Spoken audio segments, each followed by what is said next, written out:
But it doesn't mean there won't be disruption on Monday. It's rumoured some NUR members unhappy at the court ruling may walk out on unofficial strike.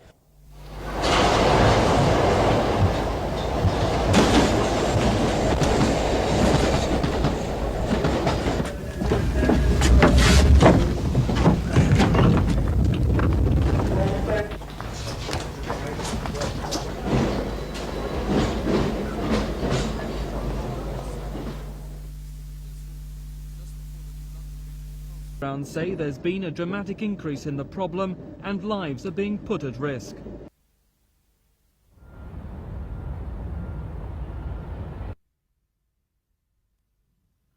It's the latest in a series of devices to be found hidden in tube trains. The firebomb was discovered on a Metropolitan line train by a worker.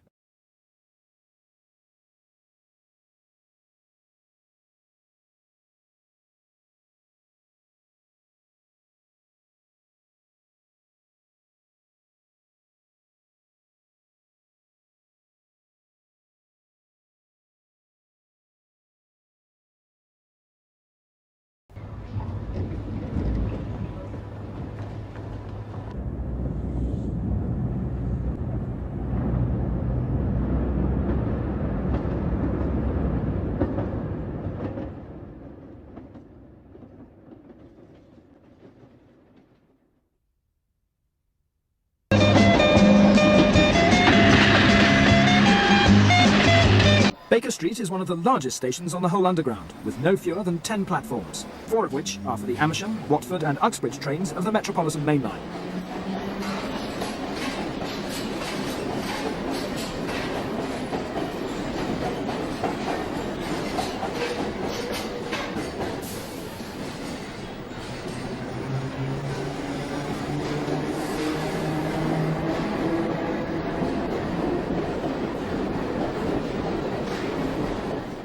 The A60 and A62 stop trains, each comprising of 2 sets of 4 vehicles, work through as far as Aldgate in peak hours.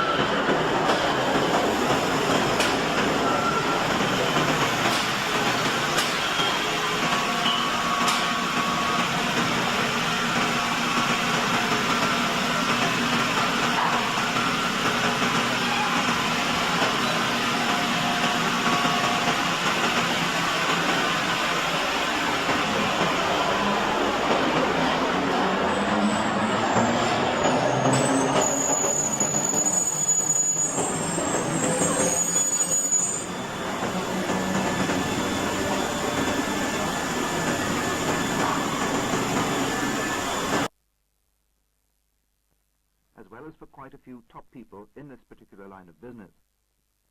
The old metropolitan hands have gathered from practically all over Britain, and the top people have come from almost every other city in the world with an underground transport system, including Moscow and Tokyo.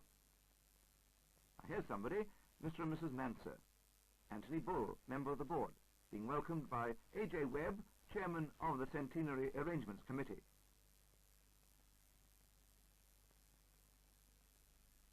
Couple of guests, and Mr. Ottaway, Chief Supplies Officer. Mrs. Valentine, and, yes it is, London Transport's Chairman, Mr. Alec Valentine.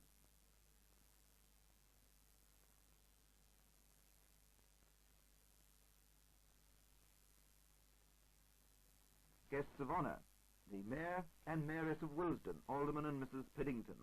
He's a craftsman bodymaker at Acton. These LT men get around. Mayor of neighbouring Wembley, Alderman Platt. And there's the other neighbour, Harrow, Alderman Jordan, a retired permanent way supplies clerk, having a word with Wembley. Let's have that train away now. Mind the doors. And while the operating manager, Mr. Maxwell, is finding his seat, let's see who's here from the rest. Next to latest thing out, A-Stock Vintage 60. Spacious for a space age, almost a supercar as far as the guard is concerned, with indicator lights to tell him when all the doors are open or shut, with fluorescent lighting, rubber suspension and unpainted alloy bodywork. acres of standing room, comfortable seats, a multiplicity of doors, bags of luggage space.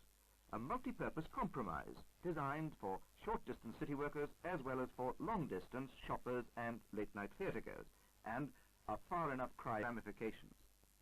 London's streets are still congested, and its underground, the first in time and still well in the front rank for efficiency, is still being extended and developed. Number 23 is now an exhibit in the Museum of British Transport, where perhaps this A62 stock behind will eventually join it, to be brought out at some later date for another cavalcade of the years. And who will be there to remember and be remembered? Like any other human achievement, the history of the Underground is a story of men coming together and